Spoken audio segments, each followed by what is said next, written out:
دیکھیں یہ جو دوسرا سوال یہ ہے کہ آیت الکرسی اور دعا جو ہے وہ فرضوں کے بعد مانگنا ضروری ہے یا سنتیں وغیرہ پڑھنے کے بعد انسان آیت الکرسی پڑھ لے اور دعا مانگ لے۔ اصل میں سوال کا تعلق اصل میں اس حدیث کے ساتھ ہے جس میں نبی اکرم صلی اللہ علیہ وسلم نے فرمایا، دو الگ الگ حدیثوں میں۔ ایک حدیث میں تو یہ ہے کہ جس شخص نے فرض نماز کے بعد آیت الکرسی پڑھی، یعنی جو پڑھتا ہے ہمیشہ، اس کے اور جنت کے درمیان صرف موت کا فاصلہ رہ جاتا ہے۔ جو ہی وہ فوت ہوا وہ ڈائریکٹ جنت میں چلا جائے گا۔ اللہ تعالیٰ ہم سب کو اس میں سے بنائے۔ ایک تو اس کا تعلق اس حدیث کے ساتھ ہے، اور دوسرا یہ کہ نبی کریم صلی اللہ علیہ وسلم نے جو دعا کی قبولیت کے اوقات بتائے ہیں، اس میں ایک فرضوں کے بعد کا جو وقت ہے اس کو دعا کی قبولیت کا وقت بتایا ہے۔ تو ان دونوں حدیث سے تعلق رکھتا ہے یہ سوال کہ وہ جو دعا مانگنی ہے یا جو آیت الکرسی پڑھنی ہے، کیا وہ لازمی طور پر فرضوں کے فوراً بعد مانگنی اور فرضوں کے فوراً بعد آیت الکرسی پڑھنی ہے، یا بعد میں جو سنتیں وغیرہ پڑھنی ہوتی ہیں، انسان جب سنتیں پڑھ کے فارغ ہو جائے تو اس کے بعد پڑھ لے؟ تو کیا اس اصل میں بات یہ ہے کہ نبی کریم صلی اللہ علیہ وسلم کی ان دونوں احادیث میں صلاۃ المکتوبہ کا ذکر ہے، یعنی فرض نماز کی بات ہے، لہٰذا آیت الکرسی کے لیے بھی اور دعا کے لیے بھی ایک تو بات یہ ذہن میں رکھیں کہ اس کا تعلق فرض نمازوں کے ساتھ ہے۔ فرضوں کے بعد ہی آیت الکرسی پڑھنی چاہیے اور فرضوں کے بعد ہی دعا کرنی چاہیے۔ البتہ دعا کے بارے میں نبی اکرم صلی اللہ علیہ وسلم نے الگ سے کوئی، جس کو ہم دعا کہتے ہیں اصطلاحاً، کہ فرضوں کے بعد ہاتھ اٹھائیں اور ہاتھ اٹھا کر دعا کریں، چاہے وہ جماعت کے ساتھ ہو اور چاہے وہ جماعت کے بغیر۔ اس کے بارے میں ایک بہت لمبی بحث ہے اور اس کے بارے میں کتابیں بھی لکھی گئیں کہ فرضوں کے بعد اجتماعی دعا جو ہے وہ جائز ہے یا ناجائز ہے۔ میں اس ساری بحث سے قطع نظر یہ عرض کرنا چاہ رہا ہوں کہ اجتماعی دعا کو آپ چھوڑیں، انفرادی دعا بھی، کہ نبی کریم صلی اللہ علیہ وسلم نے فرضوں کے بعد ہاتھ اٹھا کر دعا کی ہو اور مستقل آپ کا یہ طریقہ ہو کہ آپ ہاتھ اٹھا کر دعا کرتے تھے، ایسا کوئی طریقہ نبی کریم صلی اللہ علیہ وسلم نے ہمیں نہیں بتایا۔ نہ وہ اجتماعی دعا کے بعد ہے، اجتماعی نماز کے بعد ہے، نہ ہی وہ انفرادی نماز کے بعد۔ اور پھر جب نبی کریم صلی اللہ علیہ وسلم یہ فرما رہے ہیں کہ جو دوبر کل صلات، ہر نماز کا جو آخر ہے اس کے پیچھے جو ہے وہ نماز کے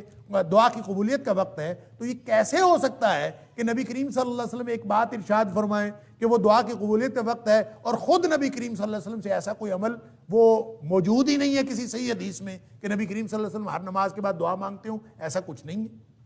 تو یہ ایک سوال پیدا ہوتا ہے، اور اس سوال کا جواب یہ ہے کہ نبی کریم صلی اللہ علیہ وسلم کا معمول یہ تھا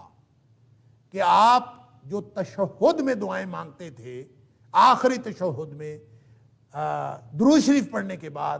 وہ دعائیں محدود نہیں تھیں جس طرح ہم نے محدود کیا ہوا ہے کہ ہم ایک دعا پڑھ لیتے ہیں، یہ دو دعائیں پڑھ لیتے ہیں اور ہم سمجھتے ہیں بس نماز میں اتنی دعائیں پڑھنی، اس کے بعد دعائیں نہیں پڑھنی۔ وہ جو دوبر کل صلات ہے، یہ بھی اصل میں نماز کا آخر ہے، اور وہاں پہ جو دعا کی جاتی ہے وہ دعائیں مراد ہیں کہ جتنی بھی آپ وہاں دعائیں کریں گے وہ اللہ کے ہاں قبول کے درجے کو پہنچتی ہیں، یہ وعدہ ہے۔ لہذا اس کا مطلب لازماً سلام پھیرنے کے بعد نہیں ہے، سلام پھیرنے سے پہلے کی دعائیں، یا پھر وہ دعائیں نبی کریم صلی اللہ علیہ وسلم کا جو معمول تھیں، جو نبی پاک صلی اللہ علیہ وسلم ہر نماز کے بعد مانگتے تھے، جو صبح و شام کے خاص طور پر جو اذکار ہیں، اور باقی جو دعائیں ہیں جو نماز کے بعد نبی کریم صلی اللہ علیہ وسلم کو معمول تھا، اور یہ نماز کی کتابوں میں، حدیث کی کتابیں موجود ہیں، آپ ان کو دعاؤں کو یاد کر لیں۔ اصل میں اس سے مراد وہ دعائیں ہیں جو نبی کریم صلی اللہ علیہ وسلم تسلسل سے اور ہمیشہ معمول کے مطابق مانگتے تھے۔ اس میں سے 4-5 دعائیں تو ایسی ہیں جو تشہد میں نبی کریم صلی اللہ علیہ وسلم کبھی قضا نہیں کرتے، ہمیشہ پڑھتے تھے، اور باقی اس کے علاوہ جو دعائیں ہیں وہ آپ اگر پڑھ لیں تو وہ بھی ٹھیک ہے، وہ بھی اسی کے اندر آئے گا۔ اور اگر آپ اس وقت دعائیں نہیں کرنا چاہتے، اس وقت 2-3 دعاؤں پہ اکتفا کرتے ہیں اور بعد میں دعا مانگنا چاہتے ہیں تو مانگ لیں۔ نبی کریم صلی اللہ علیہ وسلم کے فرمان کا مطلب بہرحال یہ ہے کہ فرض نماز کے بعد دعا کی قبولیت کا وقت ہے۔ آپ اگر اس میں سے کوئی طریقہ اپنا لیں، چاہے انفرادی طور پر آپ بیٹھ کے بغیر ہاتھ اٹھائے دعا کریں، وہ بھی درست ہوگا۔ اگر آپ ہاتھ اٹھا کے دعا کر لیں وہ بھی درست ہوگا۔ اگر آپ کبھی اجتماعی طور پر ہاتھ اٹھا لیں، کسی نے کہہ دیا کہ دعا کر لیں، تو اس میں بھی کوئی حرج نہیں ہے، کیونکہ ان میں سے کوئی بھی طریقہ نبی اکرم صلی اللہ علیہ وسلم نے خاص نہیں فرمایا۔ البتہ خاص معمول نبی کریم صلی اللہ علیہ وسلم کا وہی ہے جو عام معمول تھا، اس کو اپنانا ضروری ہے۔ اس کے علاوہ اگر کوئی شخص دعا کرنا چاہتا ہے وہ کسی بھی طرح دعا کبھی کر لے تو اس میں کوئی حرج نہیں ہے، لیکن اس کو نبی کریم صلی اللہ علیہ وسلم کا مسنون طریقہ سمجھ کے نہ کرے، اس لیے کہ سنت ثابت ہوتی ہے حدیث صحیح سے۔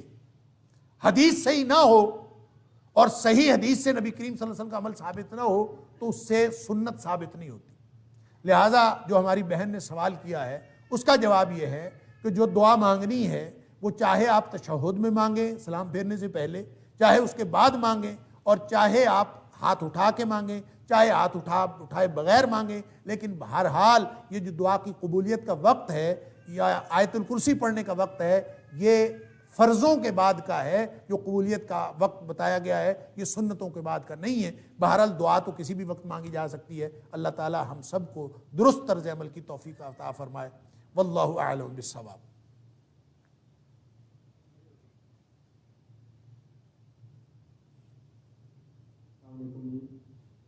میرا سوال بھی موقع پر یہی ہے، میں کہا جاتا ہے کہ سجدے میں انسان جو ہے وہ اللہ تعالیٰ کے سب سے زیادہ قریب ہوتا ہے،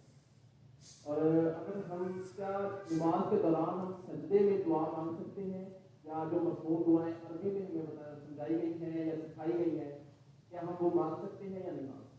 سکتے؟ دیکھیں بہت اچھا سوال ہے کہ سجدے میں نبی اکرم صلی اللہ علیہ وسلم فرمایا کہ اقرب ما یکون العبد من ربہ وہو ساجد، کہ انسان جب سجدے کی حالت میں ہوتا ہے تو اللہ کے سب سے زیادہ قریب قربت کی حالت میں ہوتا ہے۔ فَأَكْثِرُوا فِيهِ الدُّعَاء، نبی کریم صلی اللہ علیہ وسلم کا فرمان ہے کہ اس وقت دعائیں کیا کرو۔ اب اس کا مطلب کیا ہے، کون کون سی دعائیں کرنی ہیں؟ کیا انسان ان سجدے کی مسنون دعاؤں کے علاوہ جو نبی کریم صلی اللہ علیہ وسلم سے ثابت ہے اور دعائیں بھی کر سکتا ہے کہ نہیں کر سکتا؟ اور پھر اس کے ساتھ اٹیچڈ ایک اور سوال بھی ہے کہ کیا انسان اپنی زبان میں دعا کر سکتا ہے کہ نہیں کر سکتا؟ اس کے لیے بہرحال ایک موقف تو یہ ہے اور بہت ہی ریئر ہے کہ انسان جتنی مرضی دعائیں کرے، اور فرضوں میں بھی نفلوں میں بھی جس نماز میں بھی جتنی مرضی دعائیں سجدے میں کرنا چاہے۔ فَأَكْثِرُوا فِيهِ الدُّعَاء کا منشا اور مطلب بعض لوگوں نے یہی سمجھا ہے، جو اگرچہ بہت ہی کم لوگ ہیں جو یہ کہتے ہیں کہ اس میں اپنی زبان میں بھی کوئی شخص دعا مانگنا چاہے تو مانگ سکتا ہے، لیکن یہ بات صلو کما رأیتمونی اصلی، نبی کریم صلی اللہ علیہ وسلم کا یہ جو فرمان ہے کہ نماز اس طرح پڑھو جس طرح مجھے پڑھتا ہوا دیکھتے ہو، یہ اس فرمان اقدس کے خلاف ہے۔ نبی کریم صلی اللہ علیہ وآلہ وسلم نے اس بات کی کبھی کسی کو اجازت نہیں دی، اور نہ نبی کریم صلی اللہ علیہ وسلم کے آپ کی موجودگی میں، آپ کی حیات طیبہ میں کسی نے کبھی ایک بھی بات کہیں کسی سے ثابت ہے کہ اس نے فرضوں میں یا ایون نفلوں میں اس نے اپنی زبان میں، کیونکہ نبی کریم صلی اللہ علیہ وسلم کے پاس مختلف زبان میں بولنے والے لوگ تھے، ان سب کو بھی عربی میں نماز پڑھنے کا حکم تھا۔ اس لیے تقاضا یہی ہے نبی کریم صلی اللہ علیہ وسلم کے فرمان کا کہ دعائیں وہی کی جائیں جو نبی کریم صلی اللہ علیہ وسلم نے کی۔ لہٰذا اس میں مختلف جو لوگوں کے موقف ہیں، اگرچہ میں نے عرض کیا کہ لوگ تو اس بات کے بھی قائل ہیں کہ نماز کوئی چھوئی موئی نہیں ہے۔ میں ایک عالم کی بات سن رہا تھا، اس نے کہا کہ نماز کوئی چھوئی موئی نہیں ہے کہ بس ایسے ہی پڑھنی ہے جیسے نبی کریم صلی اللہ علیہ وسلم پڑھی، جیسے مرضی پڑھیں اس میں جتنی مرضی دعائیں کریں۔ یہ بات درست نہیں ہے، اس لیے کہ صلو کما رأیتمونی اصلی ایگزیکٹ وہ عمل ہوگا، وگرنہ تو پھر صلو صلاۃ کے معنی تو 22 معنی لغت کے اندر آتے ہیں۔ آپ کسی چیز کو بھی صلاۃ کہہ لیں، آپ کہیں گے اس کا نام نماز میں۔ فَأَكْثِرُوا فِيهِ الدُّعَاء کا آپ منشا اس طرح پورا کر سکتے ہیں کہ آپ انہی دعاؤں کو بے شک بار بار پڑھتے رہیں، اور جتنی مرضی لمبی دعائیں کریں، لیکن وہی کریں جو نبی کریم صلی اللہ علیہ وسلم نے کی ہیں۔ ایک بات۔ دوسری بات یہ ہے کہ وہ دعائیں جو عربی زبان میں ہیں، قرآنی دعائیں ہیں یا دیگر مسنون دعائیں ہیں، وہ آپ فرضوں میں تو بالکل نہ پڑھیں۔ البتہ نوافل کے اندر اگر آپ پڑھنا چاہیں تو دیگر دعائیں جو قرآنی اور مسنون دعائیں ہیں وہ جتنی مرضی پڑھنا چاہیں وہ نوافل میں پڑھ سکتے ہیں۔ یہ میری رائے ہے، ضروری نہیں ہے کہ آپ اس کے اوپر عمل کریں، ہو سکتا ہے میری رائے بالکل غلط ہو۔ اور تیسری بات یہ ہے کہ اپنی زبان میں اگر کوئی بات کرنی ہو اللہ کے ساتھ سجدے کی حالت میں تو اس کے لیے ضروری یہ ہے کہ آپ نماز میں نہ ہو۔ اگر نماز میں کریں گے تو نماز تو نبی کریم صلی اللہ علیہ وسلم کے طریقے کے مطابق پڑھنی پڑے۔ اگر آپ نے اپنی زبان میں اللہ سے باتیں کرنی ہے سجدے کی حالت میں تو ویسے سجدے میں چلے جائیں. آپ تہجد پڑھیں اور تہجد پڑھنے کے بعد سلام پھیرنے کے بعد آپ نے دعائیں کرنی ہیں دیگر اپنی زبان میں, آپ حالت سجدے میں چلے جائیں اور سجدے میں جا کے جتنی مرضی دعائیں کریں. اور وَهُوَ ساجدٌ, وہ آپ اس کیفیت میں ہیں, سجدے کی حالت میں ہیں, اور اللہ سے اس کیفیت میں یہ اسی طرح سے ہے جیسے ہاتھ اٹھا کے اللہ کے رسول صلی اللہ علیہ وسلم فرمایا کہ جو شخص ہاتھ اٹھا کے دعا کرتا ہے اللہ تعالیٰ فرماتے ہیں کہ مجھے شرمندگی محسوس ہوتی ہے کہ میں اس کو محروم کروں جو دعا وہ ہاتھ اٹھا کے مانگ رہا ہوتا ہے. اسی طرح سجدے کی حالت میں تو آپ وہ حالت پوری کر لیں, سجدے میں چلے جائیں اور سجدے میں جا کے جتنی مرضی دعائیں کریں. لہذا 3 کیفیات ہو گئیں. فرض کے اندر صرف وہ مسنون دعائیں جو نبی کریم صلی اللہ علیہ وسلم سجدے اور رکوع میں کرتے تھے وہی پڑھی جائیں. نوافل کے اندر دیگر مسنون دعائیں اور قرآنی دعائیں بھی پڑھی جا سکتی ہیں, اور اگر اپنی زبان میں دعائیں کرنی ہوں تو اس کے لیے آپ ویسے بغیر نماز کے حالت سجدہ میں چلے جائیں اور دعائیں کریں. یہ 3 کیفیات ہو سکتی ہیں. اور اگر آپ سمجھتے ہیں کہ اس طرح بھی دعا نہیں کرنی, کوئی اور طریقہ آپ سمجھتے ہیں تو کر لیں. نبی کریم صلی اللہ علیہ وسلم سے وہ مسنون دعائیں جو منقول ہیں اس کے علاوہ کوئی دعائیں پڑھنا سجدے کی حالت میں کسی صحیح حدیث میں میرے علم میں نہیں ہے, اور نہ ہی یہ کہ آپ نے کسی کو اجازت دی ہو. لہٰذا آپ یہ کر سکتے ہیں کہ فرضوں میں تو کوئی اور دعا نہ پڑھیں,